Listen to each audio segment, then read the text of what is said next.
안양에서 부목사로 교회를 섬길 때에 이맘때가 되면 구역장들이나 교사들이 내년에는 구역장 못하겠다, 내년에는 교사 못하겠다, 이런 말을 하곤 했습니다. 그러면 제가 네, 하지 마세요, 이 말씀을 못 드리겠더라고요. 그리고 왜 못하겠다는 그 마음도 제가 알겠더라고요. 우리는 목장에 목자로 섬기지만 이 구역장님, 이 소그룹 지도자들이 정말로 고생이 많아요. 가정도 열어야 되지요, 신방 가서 물질도 헌신해야 되지요, 시간도 헌신해야 되지요. 구역장은 2시간 동안 한마디도 못하는데 계속 들어줘야 되지요. 그 얼마나 힘든지 아십니까? 구역 오면 2시간 일하고 구역장은 한마디도 못해요. 왜냐하면 이제 이야기하러 왔으니까. 교사는 어떻게 하고요? 여러분, 여기 교사는 없지만은 교사는 여러분보다 2시간 일찍 교회 오십니다. 교회 오시니까 이제는 교사 못하겠다, 나도 좀 편하게 신앙생활을 하고 싶다. 그러면 제가 네, 편하게 신앙생활 하세요, 그렇게 말씀을 한 번도 드린 적이 없습니다. 권면합니다. 꼭 하세요. 그래도 봉사하면 기쁨이 있잖아요. 그래도 안 하겠대요. 그러면 사정을 합니다. 꼭 해주세요. 집사님 없으면 이 구역 어떻게 합니까? 아이고, 선생님 없으면 그 부서가 어떻게 되는데요? 사정을 하고 부탁을 해가지고 내년에도 이제 구역장 교사를 하게 되지요. 참 그게 연말만 되면 그렇습니다. 근데 우리 교회는 모르겠어요. 아직까지 뭐 제한테는 뭐 못하겠다는 사람들이 아직은 없으니까 뭐 내년에 이렇게 가는 것 같아요. 올해는 가는 것 같아요. 그러다가 이제 몇 년이 흘렀어요. 그 교회가 주님이 은혜 주셔서 부흥을 하게 됐습니다. 새 가족이 와서 새 가족 공부를 하고 이제 신앙 기초반, 신앙 성장반, 성경대학 듣고 집사가 되고 재직이 많아진 거예요. 그러니까요, 그때부터 구역장 못하겠다, 교사 못하겠다고 하시는 분이 아무도 없었습니다. 왜 그런지 아십니까? 이거라도 해야지, 내가 이거라도 해야 봉사를 하겠더라고요. 그러면서 이제는 하지 마라 말을 들을까 봐 이제는 아무 말도 안 하고 그 일을 봉사를 하더라고요. 우리는 교회에서 일을 할 때에 가끔 그런 생각을 할 때가 있습니다. 교회에서 내가 없으면 안 된다. 그러나 여러분, 하나님의 일은 내가 하는 것이 아니라 하나님께서 하십니다. 보다 정확하게 말하면 우리가 하나님의 일을 하는 것이 아니라 하나님께서 우리를 통하여 일을 하십니다. 지금 서울의 큰 교회가 또 아들을 또 당회장 목사 세우겠다고 하고 있는데 저는 개인적으로는 조금 잘못되었다고 봐요. 교회의 주인은 하나님이신데 내 아들 아니면 그 교회 목회 못한다, 그거는 좀 잘못되지 않나 싶어요. 우리는 하나님께서 쓰시는 도구입니다. 여러분, 도구는 쓰임 받을 때가 가장 기쁘고 행복해요.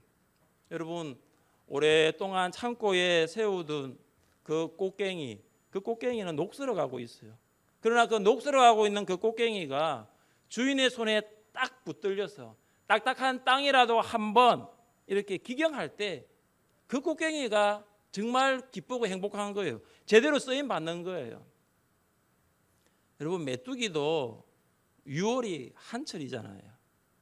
그래서 우리는 도구로 쓰임 받는 것이 감사하고 도구로 쓰임 받고 있을 때가 행복한 거예요.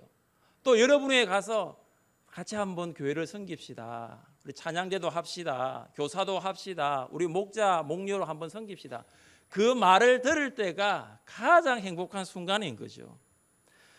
하나님께서 우리를 도구로 사용하실 때가 인생의 전성기예요. 금방 지나갑니다. 70이고 80이고 신속히 날아가는 게 우리 인생이에요. 그러나 내가 쓰임 받을 때, 내가 예배의 자리에 있고 봉사의 자리에 있고 사명의 자리에 쓰임 받을 때가 가장 행복한 거예요. 여호수아서는 여호와의 종 모세가 죽은 후로 시작합니다. 40년간 이스라엘 백성들을 인도한 지도자 모세가 죽었습니다. 하나님께서는 모세를 사용하셔서 이스라엘 백성들을 애굽에서 나와 홍해를 건너게 하시고 광야를 통과하게 하셨습니다. 하나님에 의해 쓰임 받았던 모세였지만 모세도 하나님의 거룩함을 나타내지 못했기 때문에 가나안 땅에 들어갈 수가 없었습니다. 하나님께서는 모세의 뒤를 이을 만한 한 사람, 아주 오래전에 준비해 놓으셨습니다. 그가 바로 여호수아입니다. 여호수아의 원래 이름은 구원이라는 뜻이 있습니다. 그런데 이 여호수아라는 이 이름이 구원인데 이 여호수아를 헬라식으로 발음을 하면 예수스가 됩니다. 예수스. 여러분, 예수스라는 말이 뭐냐면 예수님이라는 거예요. 예수님의 뜻이 무엇입니까? 예수님은 자기 백성을 그들의 죄에서 구원할 자입니다. 그러니까 예수님은 딱 세 글자예요. 구원자라는 말이에요. 그렇기 때문에 이 구약 성경의 여호수아는 예수님을 예표한다라고 볼 수 있는 거예요. 여호수아가 이스라엘 백성들을 가나안 땅으로 인도하였던 것처럼 예수님은 죄인인 우리를 이끌어 인도하여 하나님 나라로 들어가게 하십니다. 여호수아는 모세의 시종으로서 모세와 함께 시내산에 올라가서 40일 동안 있으면서 하나님께서 십계명을 두 돌판에 새기는 것을 보았습니다. 그리고 여호수아는 사람이 자기 친구와 이렇게 대화하는 것처럼 모세가 하나님과 가까이 친구처럼 대화하는 것도 목도했습니다. 여호수아는 성막을 떠나지 아니할 정도로 하나님을 예배하며 하나님의 그 임재를 경험하며 나아가 하나님의 영으로 충만하였습니다. 여호수아는 가나안 땅을 탐지하기 위해 파송된 12 정탐꾼들 중에 한 사람이었습니다. 정탐 후 10명의 사람들이 두려워서 애굽으로 돌아가자라고 말을 했을 때 여호수아가 무엇이라고 말했는 줄 아십니까? 그딴 백성을 두려워하지 말라. 그들은 우리의 먹이라. 그들의 보호자는 그들에게서 떠났고 여호와는 우리와 함께 하시느니라. 그들을 두려워하지 말라. 이게 여호수아의 말입니다. 여호수아는 하나님에 대한 믿음이 있었어요. 흔들리지 않았습니다. 그는 육신의 눈으로 가나안 땅과 사람들을 본 것이 아니라 믿음의 눈으로, 믿음의 시선으로 그 땅을 바라보게 되었습니다. 그래서 여호수아가 이야기하는 이 믿음은 뭐냐 하면은 할 수 있다, 해보자, 하면 된다. 어떤 긍정적인 힘이 아니라 하나님께서 말씀하셨으니, 하나님께서 약속하셨으니 이것은 하나님께서 하게 하신다라는 하나님과 하나님의 말씀에서 출발한 믿음이었습니다. 모세의 리더십이 지나가고 이제 여호수아의 리더십이 오게 된 것입니다. 하나님께서 이제 여호수아에게 말씀하십니다. 2절입니다. 내 종 모세가 죽었으니 이제 너는 이 모든 백성과 더불어 일어나 이 요단을 건너 내가 그들 곧 이스라엘 자손에게 주는 그 땅으로 가라. 하나님께서 여호수아에게 원하시는 것은 모세가 죽었다고 자리에 앉아 있지 말고 일어날 것을 말씀하셨습니다. 일어나서 내가 너에게 주는 사명이 있는데 그 사명을 감당할 것을 말씀하고 있습니다. 그런데 그 사명은 여호수아 혼자 할 수 있는 게 아니에요. 이스라엘 백성과 함께 하라고 말씀하십니다. 여호수아가 감당해야 할 사명이 무엇입니까? 먼저 요단을 건너 이스라엘 백성들을 가나안으로 인도해라는 거예요. 그리고 그 땅을 정복하라라는 것입니다. 이 사명은 정말로 중차대한 사명이었습니다. 여러분, 사명을 받으면 기뻐해야 되잖아요. 와, 행복하다. 이게 아니라 이 사명을 받은 여호수아가 걱정도 되고 불안도 되고 두려워하게 되었습니다. 왜 그러냐 하면은 여호수아가 정탐꾼으로 가나안 땅을 보았을 때의 상황하고 지금하고는 완전 달라진 것을 보게 됩니다. 이제는 들어가서 그들과 전쟁을 해야 합니다. 가나안 족속들과 싸워야 합니다. 그런데 전쟁을 해야 하는 이스라엘 백성들의 상황을 또 보니까 그것도 아니에요. 여호수아가 이스라엘 백성들을 40년간 광야 생활에서 지켜보았다는 것은 그들이 말만 하면 불평이었어요. 원망을 했어요. 물이 없다, 먹을 것이 없다. 불평과 원망을 늘어놓았던 이스라엘 백성들을 데리고 이제는 가나안에 들어가서 싸워야 합니다. 전쟁 경험도 없고 가나안 족속과 싸울 수 있는 무기도 가지고 있지 않습니다. 하나님께서 우리에게 사명을 주셨습니다. 제가 받은 사명이 무엇인가 생각해 보니까 저는 주의 몸된 교회와 여러분을 섬기는 사명을 받았습니다. 근데 저에게 그 사명을 감당할 수 있는 능력이 있는가 없는가 보니까 없더라고요. 그 사명을 감당할 수 있는 능력이 부족하더라고요. 그래서 제가 늘 외치는 게 이겁니다. 말씀과 성령으로. 제가 뭘 교회를 섬기는 것도 아니고 제가 여러분들을 바꾸는 것도 아니고 말씀과 성령으로. 아이들을 키워보니까 어릴 때는 몰랐는데 크면 클수록 부모가 아이들을 바꿀 수가 없다는 것을 더 깨닫게 됩니다. 여러분의 부모님도 여러분을 바꾸지 못하셨습니다. 저도 여러분 못 바꿔요. 제가 어떻게 여러분을 바꿉니까? 50년, 60년 여러분의 부모님도 여러분 못 바꿨는데 제가 어떻게 여러분을 바꿉니까? 저에게는 능력이 없어요. 그러나 말씀과 성령으로 하나님의 말씀을 전할 때에 기도를 통하여 성령의 능력이 임할 때에 바꿔지는 거예요. 우리도 마찬가지예요. 우리가 사명을 받았는데 우리가 어떻게 그 사명을 감당합니까? 그러나 그 사명을 감당할 수 있는 능력은 우리에게 없지만 그 사명 감당할 수 있는 능력은 하나님께 있음을 믿으시기를 바랍니다. 우리가 어떻게 그 사명을 감당할 수 있을까요? 첫째, 우리는 하나님께서 주시는 말씀을 받아야 합니다. 하나님께서는 불안하고 두려워하고 있는 여호수아에게 여기 무기 있으니 가져가거라, 여기 가나안 땅에 지도 있으니 가져가거라 말씀하신 것이 아니에요. 이제 병사들을 모아서 훈련시켜라 작전을 지시하거나 훈련시킨 것도 아니에요. 가장 먼저 뭘 말씀하셨느냐? 말씀을 주셨어요. 여러분 본문 3절부터 5절까지는 신명기 11장 24절과 25절을 기초로 하고 있습니다. 자, 신명기 11장 24절과 25절을 함께 읽어보겠습니다.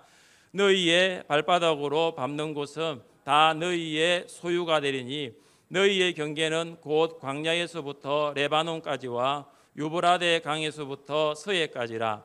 너희의 하나님 여호와께서 너희에게 말씀하신 대로 너희가 밟는 모든 땅 사람들에게 너희를 두려워하고 무서워하게 하시리니 너희를 능히 당할 사람이 없으리라.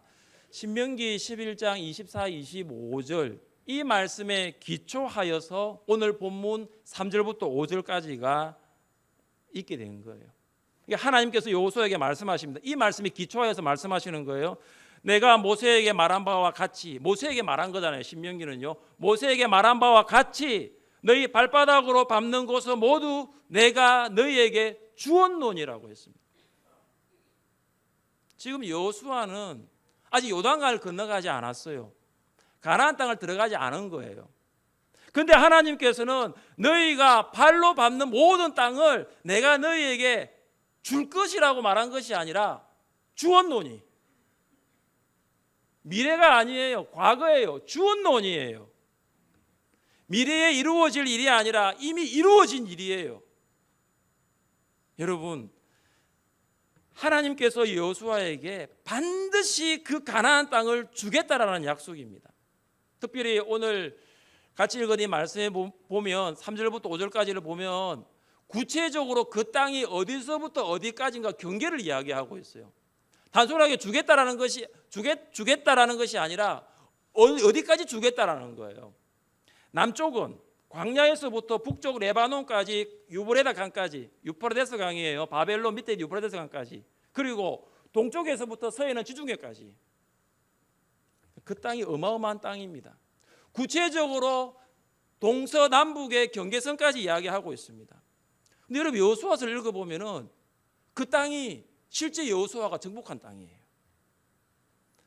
사명을 주신 하나님께서는 우리에게 그 사명을 감당할 때에 말씀을 주시는 거예요. 그래서 우리는 한 손에는 사명을 붙들고 한 손에는 말씀 붙드는 거예요. 내가 이 사명 감당하려고 하면 감당할 수가 없어요. 그러나 하나님 주신 그 말씀 붙들 때 이 사명을 감당할 수 있는 거예요. 우리 함께 말씀을 읽어보겠습니다. 이러므로 우리가 하나님께 끊임없이 감사함은 하나님의 말씀을 받을 때에 사람의 말로 받지 아니하고 하나님의 말씀으로 받음이니 진실로 그러하도다. 이 말씀이 또한 너희 믿는 자 가운데에서 역사하느니라. 여러분 하나님의 말씀을 들을 때에 지금도 듣고 계시죠? 사람의 말로 받습니까? 하나님의 말씀으로 받습니까? 데살로니가 교회가 모든 믿는 자의 본이 되었다라고 우리가 알고 있는데, 그들이 그렇게 믿음의 본이 될 수 있었던 것은 하나님의 말씀을 사람의 말이 아니라 하나님의 말씀으로 받았기 때문입니다. 여러분은 설교를 목사의 말로 받습니까? 하나님의 말씀으로 받습니까? 특별히 하나님께서 이 배우자를 통해서 말씀하실 때가 있어요. 그때 여러분 그것을 배우자의 잔소리로 그냥 듣고 넘기십니까? 아니면 하나님의 말씀으로 받습니까? 특별히 남편들은 아내의 말을 그냥 넘겨 듣지 마시기를 바랍니다. 남편분들 아멘 하십시오. 아멘. 예. 그냥 넘겨 듣지 마세요. 특별히 기도하시는 우리 배우자들이 있다면 기도하고 기다리고 또 기다리고 이야기하는 거예요. 그걸 아내의 잔소리 혹은 남편의 잔소리로 들으면 안 돼요. 하나님께서 말씀하시는 거예요. 특별히 자녀들도 기억하십시오. 우리 부모님 또 그 잔소리 하네. 그렇게 부모님의 말씀을 시대에 뒤떨어진 잔소리로 들으면 안 돼요.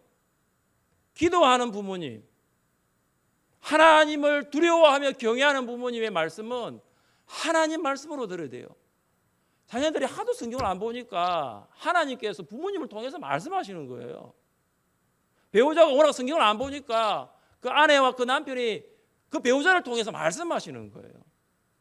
그러니까 그 말씀을 내가 하나님 말씀으로 받는 거예요. 우리가 하나님의 말씀으로 받아야 사명을 감당할 수 있습니다. 우리 박 장로님 저를 위해서 잠깐 기도하셨는데 지금 내년도 목회 계획을 짜고 있는데, 여러분 이 목회 계획을 짜고 또 목회 방향을 전하기 위해서는 제가 그냥 임의로 정하는 게 아니에요. 기도하고 하나님 뭐라고 말씀하십니까? 내년도 우리 교회 41년이 되는데 참 역사는 오래되었고 또 해야 할 일은 많은데 하나님 어떻게 하면 좋겠습니까? 기도하고 말씀 보고 기도하면서 말씀 받는 거예요. 말씀을 받았기 때문에 내년에도 목회를 할 수 있는 거예요. 말씀을 받지 아니하면은 감당할 수 없는 거예요. 어떻게 이 사명을 감당할 수 있겠습니까? 여러분도 그렇지 않습니까? 우리에게는 감당할 수 있는 능력이 없어요. 하나님께서 말씀하시면 그 말씀 받고 그 말씀 가지고 감당하는 거예요. 왜냐하면은 우리는 너무나 이기적이기 때문에, 너무나 자기 중심적이기 때문에 자기 마음대로 하려고 해요. 그러나 하나님 말씀은 아니잖아요. 섬기라고 말하고 내려놓으라고 말하기 때문에 하나님 말씀을 받아야지 그 사명을 감당할 수 있는 거예요. 둘째, 우리는 사명 감당하기 위하여 마음을 강하게 하고 담대히 해야 합니다. 하나님께서는 불안하고 두려워하고 있는 여호수아를 격려하셨습니다. 한 번이 아니에요. 여러 번 반복해서 격려하셨습니다. 6절에 보시면 강하고 담대하라. 7절에는 조금 더 강조합니다. 오직 강하고 극히 담대하여. 9절은 더 강조합니다. 강하고 담대하라. 두려워하지 말며 놀라지 말라. 여러분 6절에는 그냥 강하고 담대하라고 했지만 7절에는 오직 극히라는 강조를 하고 있는 거예요. 그리고 9절에는 두려워하지 말고 놀라지 말라라고 강조하고 있는 거예요. 이걸 보면서 지금 여호수아에게 어떤 마음이 들었을까요? 너무 두려운 거예요. 이 사명을 내가 어떻게 감당할 것인가 너무 두려워하고 불안한 거예요. 여호수아에게 불안과 두려움이 깊어지면 깊어질수록 하나님은 여호수아에게 더 큰 격려를 하시는 거예요. 처음에는 강해라. 아니 오직 강해라. 아니 이제 두려워하지 말라. 내가 너와 함께 하겠다는 거예요. 여호수아는 모세가 10가지 재앙 중에 한 가지 재앙도 한 적이 없어요. 그리고 모세처럼 얼굴에 이렇게 광채가 빛난 적도 없었습니다. 여호수아에는 모세의 지팡이도 가지고 있지 않아요. 또 여호수아가 모세처럼 카리스마로 이렇게 능력 있는 사람도 아니에요. 그러니까 모세에게 있는 것이 여호수아에게는 거의 없다라고 볼 수가 있는 거죠. 다른 사람에게 있는 것이 우리에게 없으면 굉장히 우리가 불안해해요. 두려워한다는 거죠. 여러분, 이 두려움은 하나님께서 우리에게 주시는 마음이 아니에요. 이 두려움 때문에 의기소침해지고 두려움 때문에 사명을 감당할 수 없는 것은 하나님 원하시는 것이 아니라는 것이죠. 하나님께서 우리에게 주시고자 원하시는 마음이 있습니다. 우리 함께 읽어볼까요? 하나님이 우리에게 주신 것은 두려워하는 마음이 아니요 오직 능력과 사랑과 절제하는 마음이니. 여러분, 이것입니다. 두려움은 하나님이 주시는 마음이 아니에요. 여러분 긴장하게 하는 거 있잖아요. 긴장하게 하는 거. 여러분 마음을 이렇게 힘들게 하는 거. 여러분 그건 하나님 주시는 마음이 아니에요. 하나님 주시는 마음이 뭡니까? 능력이고요. 사랑이고요. 절제하는 거예요. 물론 우리가 사명을 받았을 때에 그 사명이 너무 무거워서 염려할 수도 있지만, 그러나 그 사명 때문에 불안하고 두려워하고 있다는 것은 그 사명을 주신 하나님을 신뢰하지 못하는 불신입니다. 하나님께서 사명 감당하는 능력과 은사 주십니다. 하나님께서 하십니다. 하나님께서 하실 것입니다. 그래서 두려워할 필요가 없는 거예요. 마음을 강하게 하고 담대히 하시기를 바랍니다. 셋째, 우리는 사명 감당하기 위하여 말씀을 묵상해야 합니다. 8절을 함께 읽겠습니다. 이 율법책을 내 입에서 떠나지 말게 하며 주야로 그것을 묵상하여 그 안에 기록된 대로 다 지켜 행하라. 그리하면 내 길이 평탄하게 될 것이며 내가 형통하리라. 사명 감당하기 위하여 말씀 묵상해야 합니다. 여러분, 묵상이라는 말의 의미가 무엇일까요? 묵상. 여러분, 묵상은 성경의 의미를 발견하는 거예요. 그리고 그 발견에서 끝나지 않고 그 의미를 삶에 적용시키는 과정이에요. 그러니까 우리는 이 묵상을 통해서 말씀이 어떤 것인지를 알게 되는 거죠. 시편 성도가 이 묵상이 얼마나 중요한가 그가 강조했습니다. 내가 주의 법을 어찌 그리 사랑하는지요, 내가 그것을 종일 작은 소리로 읊조리나이다. 내가 주의 증거들을 늘 읊조림으로 나의 명철함이 나의 모든 서성보다 나으며. 이 읊조린다는 말이 뭐냐면 묵상하는 거예요. 시편 성도가 아침에 보았던 하나님의 말씀을 그냥 잊어버리는 것이 아니라 길을 걸어갈 때, 일을 할 때, 어디에 있든지 무엇을 하든지 묵상을 하게 된 겁니다. 여러분, 말씀 묵상은 지혜가 흐르는 통로가 됩니다. 말씀 묵상을 통해서 얻은 지혜는 책이나 어떤 사람들로부터 얻을 수 있는 그 지식보다 훨씬 더 능력이 있습니다. 여러분은 풀을 먹은 소가 입을 우물우물 거리는 것을 본 적이 있습니까? 소는 사람과는 달리 위가 4개가 있습니다. 소는 이 4개 위로 오랜 시간 동안 소화를 하기 위하여 대책임질을 하죠. 풀은 특별히 셀룰로스라는 섬유질이 있기 때문에 이 소가 이 풀을 소화시키는 것은 참으로 힘이 든다고 합니다. 그래서 소는 위 속에 있는 풀을 다시 꺼내어서 그것을 입에서 계속 우물우물거리는 거예요. 다시 위로 삼키는 동작을 계속 반복하는 거예요. 그리고 대책임질하는 소에게 여러분 풀 더 먹으라고 주어도 그 소는 풀을 먹지 않습니다. 왜냐? 완전히 소화시킬 때까지, 최대한으로 소화시킬 때까지는 계속 우물우물 대책임질을 해야 하기 때문입니다. 말씀 묵상은 영적 대책임질에 비유될 수 있습니다. 한 번 들었던 말씀 금방 우리 잊어버려요. 근데 그 말씀을 계속 묵상해야 됩니다. 한 번 읽었던 말씀 기억나지 않아요. 또다시 읽어야 됩니다. 한 번 공부했던 말씀도 생각이 잘 나지 않아요. 그러면 계속 말씀을 묵상하는 영적인 대책임질을 해야 하는 것이죠. 이 영적 대책임질 말씀 묵상을 잘했던 성도들이 베레아에 살고 있는 성도들이었어요. 그들이 어떻게 했는지 한번 보세요. 베레아에 있는 사람들은 데살로니가에 있는 사람들보다 더 너그러워서 간절한 마음으로 말씀을 받고 이것이 그러한가 하여 날마다 성경을 상고함으로. 보세요. 말씀 받았잖아요. 말씀 받는 것으로 끝난 것이 아니에요. 이것이 정말 맞는가? 이 의미가 무엇인가? 내가 이 말씀을 가지고 어떻게 내가 살아갈 수 있을까? 상고했다는 거예요.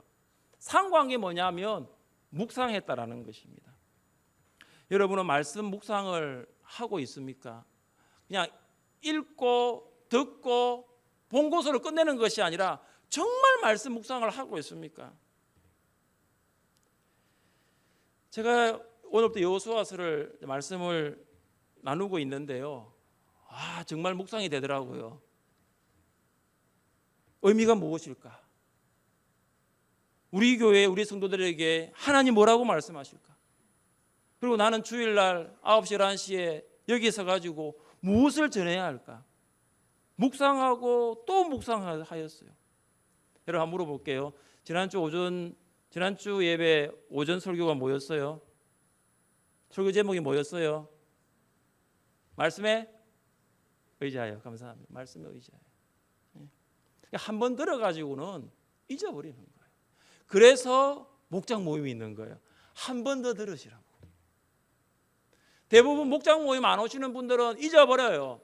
아마 다음 주 지난 11월 5일 설교 제목이 뭐였어요? 물어보면 또 기억이 안 나요. 기억이 안 나죠. 왜냐? 그냥 듣고 흘러버려 버렸으니까. 묵상이 안 된 거예요.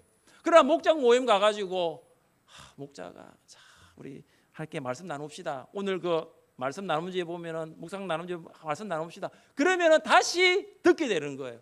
옆에 있는 김 집사님이 나도 사명 받았을 때 얼마나 불안한 줄 아냐. 내 같은 사람이 어떻게 교사로서 일을 할 수 있어.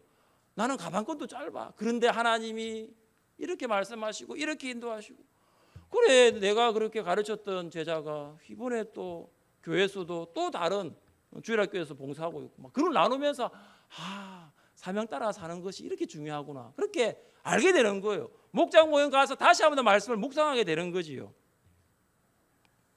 우리가 말씀을 묵상할 때에 어떤 복을 받게 됩니까?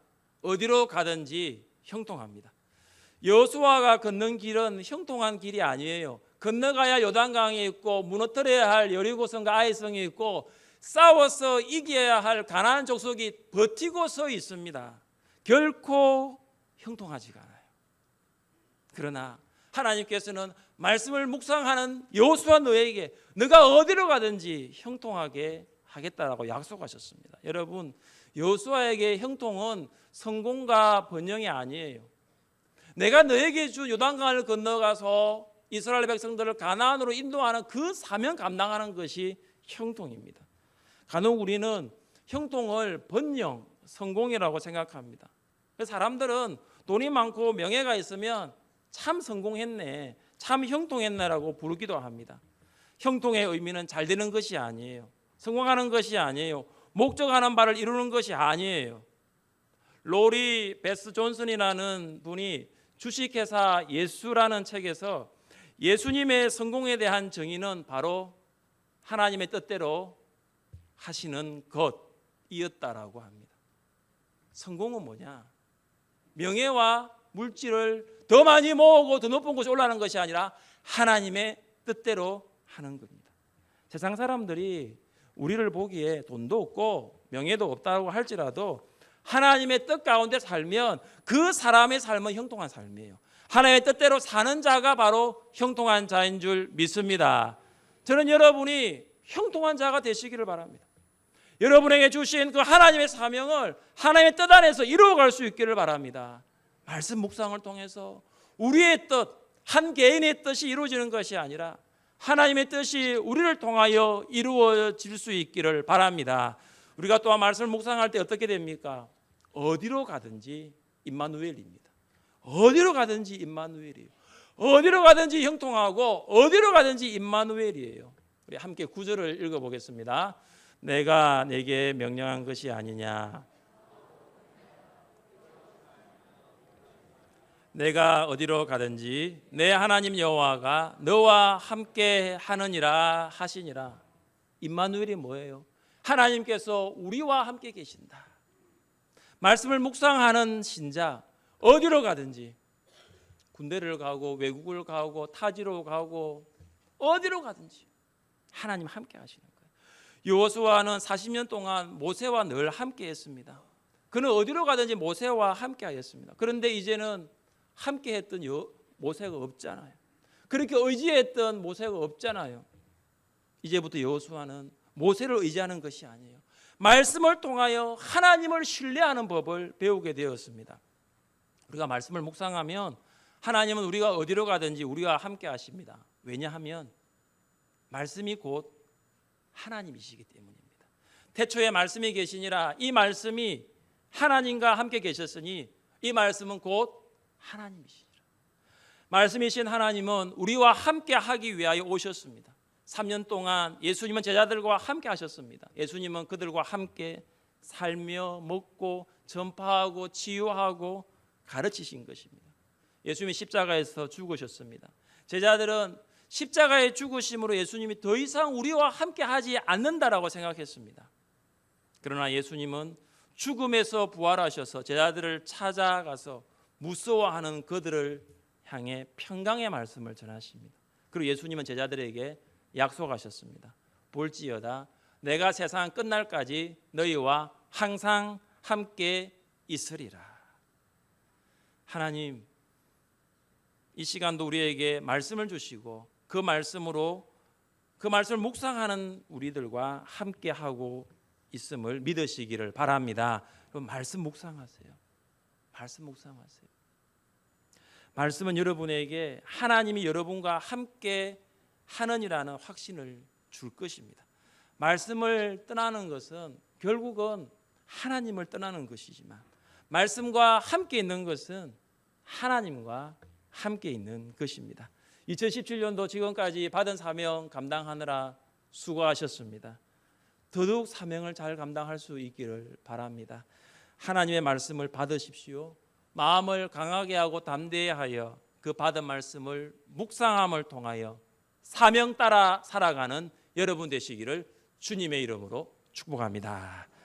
찬양팀 나오셔서 함께 찬양하겠습니다. 우리 성도님들 자리에 일어나십시오. 찬양하실 때에 오직 주의 사랑에 매여 찬양하겠습니다.